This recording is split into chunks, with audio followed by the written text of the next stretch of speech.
Hello friends, कैसे हैं। Skyler matric tutorial के यूट्यूब चैनल में आप सभी का स्वागत है।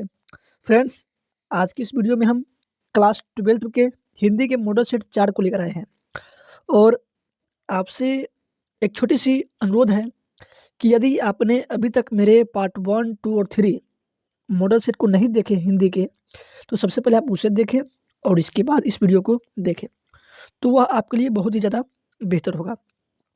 और आपसे मैं बताना चाहता हूँ कि यदि आप क्लास 12th के छात्र हैं और आपका फैकल्टी आर्ट्स है, तो उसके लिए मेरे जो चैनल है उसमें एक लिंक दिया गया है। क्लास 12th के आर्ट्स के लिए स्पेशल चैनल है जिसका नाम है कलाम आर्ट्स क्लासेस। तो आप उस चैनल पे जाकर विजिट करें और उस चैनल को सब्सक्राइब करें, बेल आइकन को प्रेस करें और उस भी चैनल पे आपको क्लास 12th की वीडियो बहुत ही सरल भाषा में उपलब्ध कराया गया है, तो आप वहाँ भी जाके देख सकते हैं। और यदि आपने इस चैनल को सब्सक्राइब नहीं किए हैं तो इसे भी सब्सक्राइब करें और यदि आपका मन करे तो सब्सक्राइब करें, अन्यथा न करें, इस पर कोई दबाव नहीं है। तो फ्रेंड्स, चलिए चलते हैं, सेशन को स्टार्ट करते हैं। और यदि यह वीडियो आपको अच्छा लगे तो लाइक करें, अन्यथा आप लाइक भी नहीं करें। तो चलिए फ्रेंड्स, चलते हैं अपने वीडियो की ओर।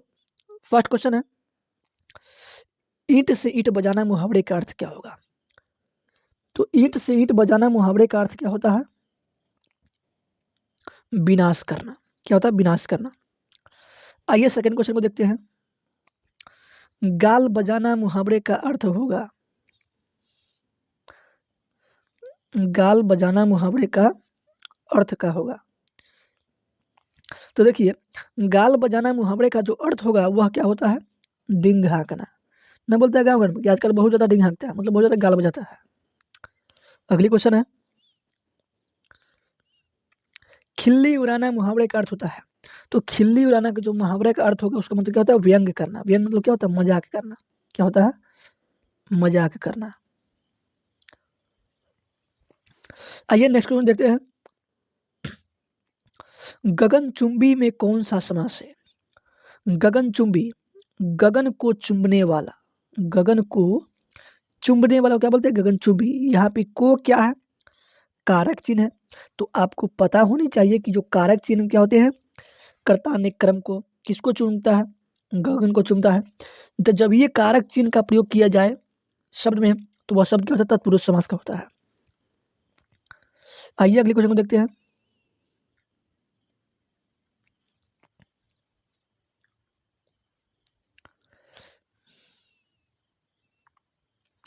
रोज साहित्य की किस विद्या की रचना है? तो रोज जो है वह गद्य की कहानी है। क्या है? कहानी है। इसके राइटर कौन है? अज्ञे जी है। और इनके बारे में थोड़ा सा बता दूं कि इनका जन्म है वह 1911 में हुआ था। कब? 1911 में। और 1987 में क्या हुआ? इनकी मृत्यु हो गई थी। आप क्लास 10th में भी इनकी एक रचना पढ़ते हैं, हिरोशिमा पाठ। आइए अगली क्वेश्चन को देखते हैं। स्कंद गुप्त किसकी रचना है? तो स्कंद गुप्त जो है वह जयशंकर प्रसाद की रचना है। और क्लास 12th में इसकी रचना क्या पढ़ना है? तुमुल कोलाहल कलह में, जो कमायनी से लिया गया है। अगला है, सुंघनी। सुंघनी साहू परिवार किनसे संबंधित था? तो वह जयशंकर प्रसाद से। किससे? जयशंकर प्रसाद से। अगली क्वेश्चन है, रोज शीर्षक कहानी के कहानीकार कौन है? तो रोज शीर्षक जो कहानी है उनके कहानीकार कौन है? सचिदानंद, हीरारन, वात्स्यायन, अज्ञेय। इन्हें शॉर्ट में हम अज्ञेय के नाम से भी जानते हैं। इनका जन्म आपको बताया है कि अब 1911 में, मृत्यु 1987 में। और इस जो कहानी है, रोज कहानी, इसका पहले नाम क्या था? गैंग्रीन था। और गैंग्रीन क्या होता है? तो देखिए, गैंग्रीन एक रोग होता है। यदि जिस अंग में आपका गैंग्रीन रोग होता है उसको बिना काटे हुए वह रोग ठीक नहीं होता है, इसलिए जिस अंग में अगर गैंग्रीन रोग हो गया उस अंग को काटना पड़ता है। तो इसमें जो रोज कहानी, इसकी प्रमुख नायिका है मालती, इसके पति है महेश्वर, और इसका एक छोटा सा बालक है जिसका नाम क्या है? टीटी है। आइए क्वेश्चन को देखते हैं आगे।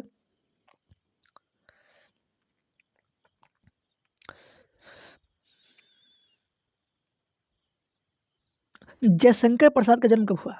तो जयशंकर प्रसाद का जन्म कब हुआ? 1889 ईस्वी को। कब हुआ था? 1889 को। अगला है, चंद्रगुप्त किनकी रचना है? तो चंद्रगुप्त, स्कंदगुप्त, कमायनी, झरना, आंसू इत्यादि जो रचनाएं हैं वह जयशंकर प्रसाद की रचनाएं हैं। आइए अगले क्वेश्चन देखते हैं। निम्नांकित में रोज शीर्षक कहानी का मुख्य पात्र कौन है?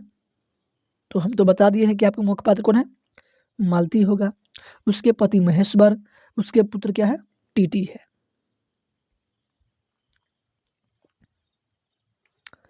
आइए, जयशंकर प्रसाद कवि कैसे कवि है? तो जयशंकर प्रसाद जो है वह छायावादी युग के कवि है। आपको पता है कि छायावादी युग के 4 स्तंभ है। कितने स्तंभ है? 4 स्तंभ। जैसे महादेवी वर्मा है, सूर्यकांत त्रिपाठी नीला है, जयशंकर प्रसाद है और रामधारी सिंह दिनकर है। ये सब क्या है? छायावादी युग के कवि है। अगली क्वेश्चन है, झांसी की रानी किनकी रचना है? तो झांसी की जो रानी है वह सुभद्रा कुमारी चौहान की रचना है। किसकी है? सुभद्रा कुमारी चौहान की। और क्लास 12 में इनकी रचना कौन सी है? पुत्र वियोग। क्या है? पुत्र वियोग रचना है। जो यह जो रचना है पुत्र वियोग, इसमें असमय इनके बेटे की मृत्यु होती है तो उस पर लिखा गया है पुत्र के वियोग में, जिसका नाम क्या पड़ा? पुत्र वियोग। सुभद्रा कुमारी चौहान की रचना है। सुभद्रा कुमारी चौहान देशभक्ति कवित्री है और इनकी रचना क्या है इसमें? झांसी की रानी। इनकी सुभद्रा कुमारी जो चौहान है, इसका जन्म 1904 में हुआ था। कब? 1904 में। और मृत्यु 1948 में। कब हुआ था? मृत्यु 1948 में। जन्म 1904 में, मृत्यु 1948 में। इसको आप ध्यान से देखिएगा। इनका जो मृत्यु हुआ था, मृत्यु 1948 में कार एक्सीडेंट में हो गया था। कब? कार एक्सीडेंट में बसंत पंचमी के दिन हो गया था। आइए अगले क्वेश्चन को देखते हैं।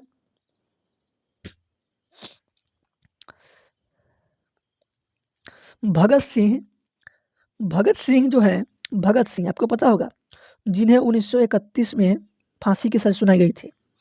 तो भगत सिंह ने कैसी मृत्यु को सुंदर कहा है?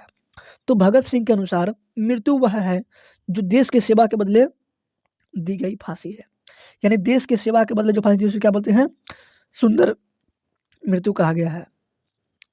अगली क्वेश्चन है, आइए, तुमुल कोलाहल कलह शीर्षक कविता के रचनाकार कौन है? तो जयशंकर प्रसाद। क्या है? जयशंकर प्रसाद। अगला है पथभ्रष्ट। पथभ्रष्ट में कौन सा समास है? देखिए, पथभ्रष्ट तो क्या हो जाएगा? पथ से भ्रष्ट। यदि उसका विग्रह करेंगे तो पथ से भ्रष्ट।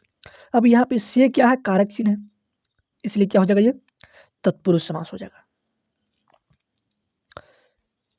देश सेवा में कौन सा समास है? देश सेवा। सेवा तो है लेकिन देश के लिए सेवा है, देश के लिए। अब यहाँ पे के लिए क्या होता है? के लिए संप्रदान कारक पहचान है, इसलिए क्या हो जाएगा? तत्पुरुष समास हो जाएगा। अगला है, जो स्त्री, क्या? जो स्त्री सूर्य नहीं, जो स्त्री सूर्य भी नहीं देख पाती है, उसके लिए एक शब्द क्या आता है? असूर्यपस्या। अमिस नहीं, सूर्य मिस सूर्य, पश्चिम से देखना होता है। तो जो स्त्री सूर्य भी नहीं देख पाती उसे क्या कहते हैं? असूर्यपस्या कहते हैं। अगले क्वेश्चन को देखते हैं। जिसका कोई शत्रु पैदा नहीं हुआ हो, उनके लिए एक शब्द क्या आएगा? तो अजात शत्रु होता है। क्या आता है? अजात शत्रु। अगले क्वेश्चन है, तारा का लिंग निर्णय क्या होगा? तो तारा जो है वह पुल्लिंग शब्द है। कैसी शब्द है? पुल्लिंग शब्द है। अगली क्वेश्चन है, मच्छिका। मच्छिका का तत्सम रूप क्या होगा? तो मक्खी हो जाता है। क्या होता है? मक्खी होता है। अगली क्वेश्चन है, पत्थर का तत्सम रूप क्या होगा?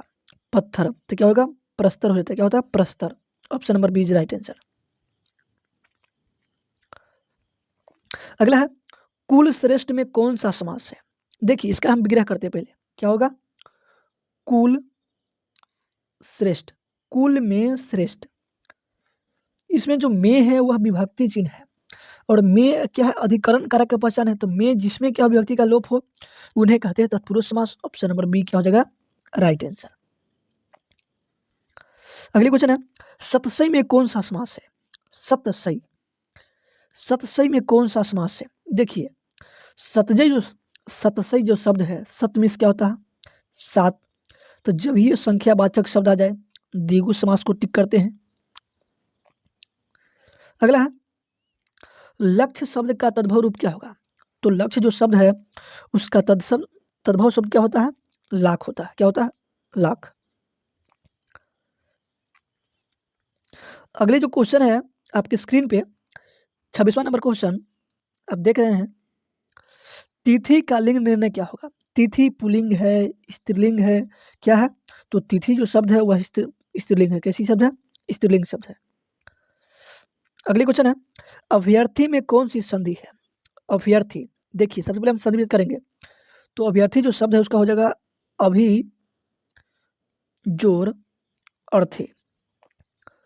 अभि जोर अर्थी, यहाँ जो अभि शब्द है इसमें हर्षी का प्रकार है प्लस यहाँ पे अ। तो जब ये हर्षी जोर अ आए तो क्या होता है? यह होता है, यह यन संधि का रूप है। किसका है? यन संधि का है। अगली क्वेश्चन है, अत्याधुनिक शब्द में कौन सा उपसर्ग है? तो देखिए सबसे पहले आप उपसर्ग को पहचानिए कि उपसर्ग होता क्या है। उपसर्ग वह शब्द होता है जो शब्द के पहले लगकर उसके अर्थ को बदलता है। तो यदि अत्याधुनिक को हम तोड़ना चाहें तो किसमें टूटेगा? अति जोर आधुनिक, इसमें क्या हो जाएगा? अति उपसर्ग हो जाएगा। अगली क्वेश्चन है, दीर्घायु में कौन सा समास है? दीर्घायु, देखिए दीर्घायु, दीर्घ जोर आयु, इसमें आयु की विशेषता बताई जाए कि आयु कैसी होनी चाहिए? तो दीर्घ यानी कि लंबी आयु होनी चाहिए, इसलिए क्या हो जाएगा? कर्मधारय समास हो जाएगा। आइए अगले क्वेश्चन को देखते हैं, पंचानन में कौन सा समास है? पंचानन, पंच मीन्स पांच, आनन मीन्स मुख, यह क्या हो जाता है? किसी विशेष व्यक्ति का बोध है, इसलिए क्या हो जाएगा?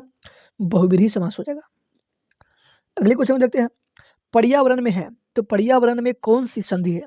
तो पर्यावरण जो है यह यन संधि का प्रकार है। किसका है?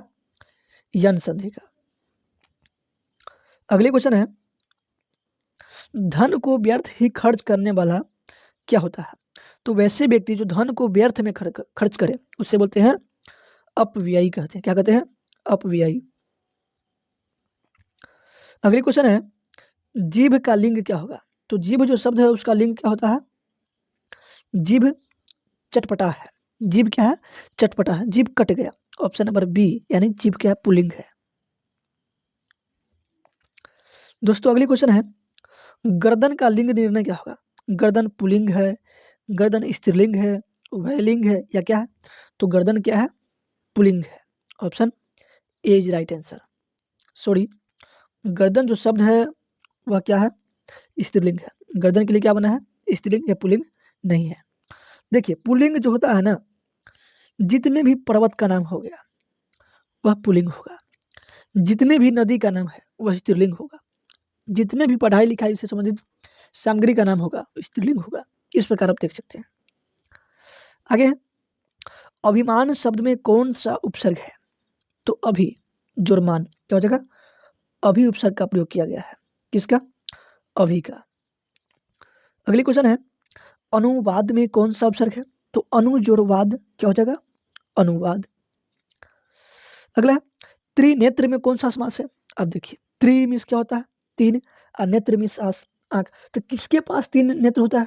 शंकर जी के पास, इसलिए क्या हो जाएगा? यह option number C is right answer और बहुव्रीहि समास हो जाएगा। अगली क्वेश्चन है, आकंठ में कौन सा समास है? तो आकंठ में क्या हो जाएगा? बहुव्रीहि समास है। कौन सी समास है? बहुव्रीहि समास। अगली क्वेश्चन है, जिसके हस्ताक्षर नीचे अंकित हो उनके लिए एक शब्द क्या आएगा? तो जिसके हस्ताक्षर नीचे अंकित हो उसके लिए एक शब्द क्या होता है?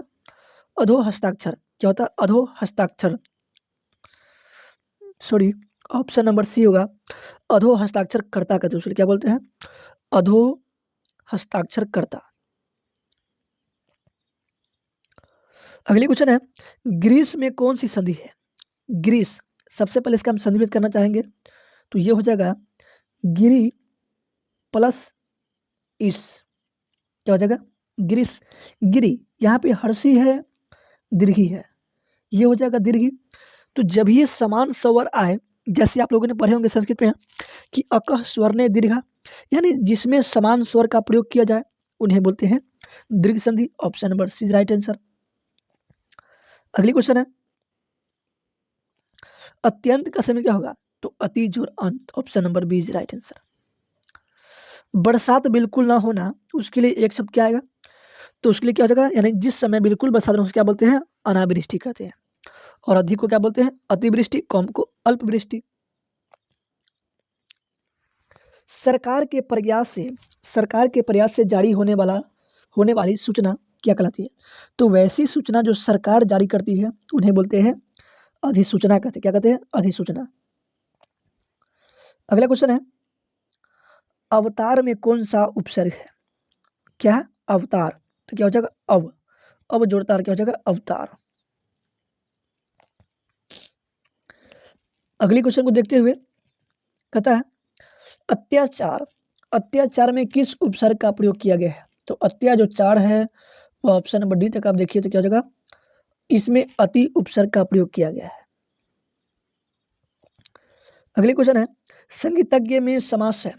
संगीत के जानने वाले क्या बोलते हैं? जैसे विज्ञान जानने वाले क्या बोलते हैं? वैज्ञानिक कहते हैं। उसी प्रकार संगीत की जो ज्ञाता है उन्हें क्या बोलते हैं? संगीतज्ञ कहते हैं। तो संगीत के यहाँ पे क्या है? कारक है, इसलिए क्या हो जाएगा? ये तत्पुरुष समास हो जाएगा। Option number D is right answer. अगली क्वेश्चन है, जगदीश में कौन सी संधि है? तो जगदीश जगत जोर इस, ये क्या हो जाएगा? व्यंजन संधि हो जाएगा। व्यंजन संधि कहाँ गया? जगदीश व्यंजन संधि। अगली क्वेश्चन है, निरोग में कौन सी संधि है? तो निह जो रोग, निह और जो रोगा दोनों में विसर्ग आया, तो जिसमें भी विसर्ग लास्ट में लगल है वह उसको आप डायरेक्ट क्या कीजिएगा? विसर्ग संधि को टिक कीजिएगा। अगली क्वेश्चन है,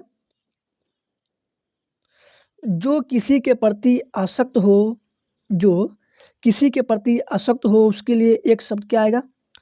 तो उसके लिए एक शब्द क्या आएगा? अनुरक्त होता है। क्या होता है? अनुरक्त। Option number C is right answer. और इस वीडियो की आखिरी क्वेश्चन है, यथासाध्य। यथासाध्य में कौन सा समास है? तो सबसे पहले समास यथासाध्य जो समास को पहचाना सीखिए। द्वंद्व जो एक दूसरे के उल्टा हो, जिसमें योजक चिन्ह लगा जाए। अव्ययी भाव समास जिसमें पूर्व पद अव्यय हो, उपसर्ग हो, तो उसे क्या बोलते हैं? अव्ययी भाव समास। कर्मधारय जिसमें विशेषण और विशेष्य हो। और क्या है लास्ट? अगली तत्पुरुष जिसमें उत्तर पद यानी उत्तर पद दिखाई दे, जैसे चिड़ मार, चिड़िया ने देख क्या होता है? मारने वाला दिखता है। तो इसलिए क्या हो जाएगा? यथासम क्या हो जाएगा? इसमें यथा क्या है? अव्यय है, तो अव्यय क्या हो जाएगा? यथासाध्य क्या हो जाएगा? अव्ययी भाव समास। क्या हो जाएगा? अव्ययी भाव समास। तो दोस्तों आशा करता हूँ कि यह वीडियो आपको बहुत ही ज़्यादा समझ में आएगा। अगर ये वीडियो आपको अच्छा लगे तो लाइक करें, सब्सक्राइब करें, और चैनल पर नए तो सब्सक्राइब करें। और दोस्तों यदि वीडियो आपको अच्छा लगे तो एक कमेंट जरूर करें, और जितने भी आपके क्लास 12th के छात्र हैं, दोस्त हैं, उन तक ये वीडियो को जरूर पहुँचाएँ। थैंक्स।